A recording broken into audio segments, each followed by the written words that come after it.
Manjummel boys തിയേറ്ററുകളൊക്കെ കീഴടക്കി Manjummel boys അങ്ങനെ കത്തിക്കേറുകയാണ്. ഇന്നാട്ടിൽ മാത്രമല്ല കേട്ടോ, തമിഴ്നാട്ടിലും കർണാടകത്തിലും ഒക്കെ നമ്മുടെ ഈ മഞ്ഞുമ്മൽ ബോയ്സ് നിറഞ്ഞ സദസ്സിൽ ഓടുകയാണ്. ഒടുവിൽ നമ്മുടെ അമൂലിന്റെ പരസ്യത്തിലും എത്തി മഞ്ഞുമ്മൽ ബോയ്സ്.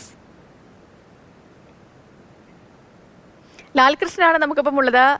ലാൽ, ആദ്യം തന്നെ ഗുഡ് മോർണിംഗ്. ഇപ്പൊ മഞ്ഞുമ്മൽ ബോയ്സ് കണ്ടായിരുന്നോ?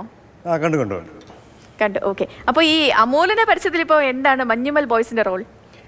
സത്യത്തിൽ അമൂലിൻ്റെ ഒരു പ്രത്യേകത എന്ന് പറഞ്ഞിട്ടുണ്ടെങ്കിൽ അവർ പരസ്യം മിക്കവാറും കാർട്ടൂൺ ബേസ്ഡ് ആയിട്ടാണ് പോസ്റ്ററുകളെല്ലാം വരാറുള്ളത്. നാട്ടിൽ എന്തെങ്കിലും വൈറലായിട്ട് സംഭവങ്ങൾ നടക്കുമ്പോൾ അല്ലെങ്കിൽ പ്രധാനപ്പെട്ട സംഭവങ്ങൾ നടക്കുമ്പോൾ അമൂൽ അതിനെ ഒരു കാരിക്കേച്ചറായിട്ട് അല്ലെങ്കിൽ കാർട്ടൂണായിട്ട് അവരുടെ ബ്രാൻഡിൽ ഉൾപ്പെടുത്തുക എന്നുള്ളത് വളരെ രസകരമായിട്ടുള്ള സംഭവമായിട്ട് പലപ്പോഴും വന്നിട്ടുണ്ട്. ഇപ്പോൾ ഉദാഹരണത്തിന് നമ്മുടെ ഭൂമിയുടെ ഉപരിതലത്തിലേക്ക് മനുഷ്യനെ വിടാൻ തീരുമാനിച്ച സമയത്ത് ഇവർ 4 പേരും അമൂലിൻ്റെ ബട്ടർ കഴിക്കുന്നതായിട്ടൊരു പോസ്റ്ററൊക്കെ ഇറക്കിയിരുന്നു. അങ്ങനെ പല വേൾഡ് കപ്പ് നേടിയ സമയത്ത് ഇന്ത്യൻ ടീം ഇത് ഉപയോഗിക്കുന്നതായിട്ട് അങ്ങനെയുള്ള രീതിയിലുള്ള വ്യത്യസ്തമായ പോസ്റ്ററുകളിലൂടെ ശ്രദ്ധ പലപ്പോഴും ഉണ്ടാവാറുണ്ട്. പക്ഷേ ഇത്തരത്തിലുള്ള ഒരു ചിത്രം, അതായത് മഞ്ഞുമ്മൽ ബോയ്സ് പോലെ ഒരു മലയാള ചലച്ചിത്രം ഒരു വിജയത്തിലേക്ക് കയറി നിൽക്കുന്ന ഒരു പടത്തിൻ്റെ വരുന്നത് അത്ര ഏറാണ്. ഇതിനു മുമ്പ് കണ്ട അങ്ങനെ പുലിമുരുകൻ്റെ ഒരു പോസ്റ്ററാണ്, അമൂൽ പുലിമുരുകനായി നിൽക്കുന്ന ഒരു പോസ്റ്ററാണ് അവസാനം കണ്ടത്. പക്ഷേ പടം ഇവിടെ ഇന്നാട്ടിൽ മാത്രമല്ല, പുലിമുരുകൻ പോലെ തന്നെ പല നാടുകളിലേക്ക് ഹിറ്റായിട്ട് മഞ്ഞുമ്മൽ ബോയ്സ് പോയിക്കൊണ്ടിരിക്കുകയാണ്. നമ്മൾ തന്നെ പറയാറുണ്ട്, വലിയൊരു താര ടീമുകളോ അല്ലെങ്കിൽ വലിയ സ്റ്റാർസോ അങ്ങനെയുള്ള വലിയ പേര് കേട്ട നടന്മാരെ കൊണ്ടൊന്നുമല്ല, സാധാരണക്കാരായ നമ്മളുടെ ഇടയിൽ നമ്മൾ തന്നെ പലപ്പോഴും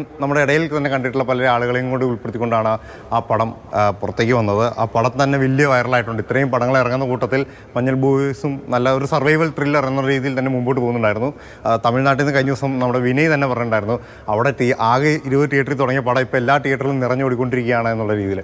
അങ്ങനെ വൈറലായി ഓടിക്കൊണ്ടിരിക്കുന്ന ഒരു പടത്തിൻ്റെ പോസ്റ്റർ വെച്ചുകൊണ്ട് അമൂലും രംഗത്തേക്ക് എത്തിയിരിക്കുകയാണ് എന്നുള്ളതാണ്. ഇന്നലെയാണ് ഈ പോസ്റ്റർ ഇവർ ലോഞ്ച് ചെയ്തത്. അതോടുകൂടി തന്നെ ആ പോസ്റ്ററും വളരെയധികം ഹിറ്റായിട്ട് ഓടുന്നുണ്ട്. ഇപ്പോൾ നമ്മുടെ സോഷ്യൽ മീഡിയ ട്രെൻഡിങ്ങിലെല്ലാത്തിലും ഈ അമൂലിൻ്റെ പരസ്യവും പോകുന്നുണ്ട്. അത് മാർക്കറ്റ് ചെയ്യുന്നത് അമൂലിൻ്റെ ഒരു തന്ത്രം തന്നെയാണ്. പക്ഷേ എന്താണെങ്കിലും നമുക്ക് അഭിമാനിക്കാൻ പറ്റുന്നൊരു നേട്ടം തന്നെയാണ്. അമൂൽ പോലത്തെ ഒരു ബ്രാൻഡ് നമ്മുടെ ഒരു പടം ഏറ്റെടുത്തുകൊണ്ട് അവരൊരു കാരിക്കേച്ചറായിട്ട് അവരൊരു ആടായിട്ട് കൊണ്ടുപോകുന്നു എന്ന് പറയുന്നത് വളരെ രസകരമായിട്ടുള്ളൊരു കാര്യം തന്നെയായിട്ടാണ് തോന്നുന്നത്.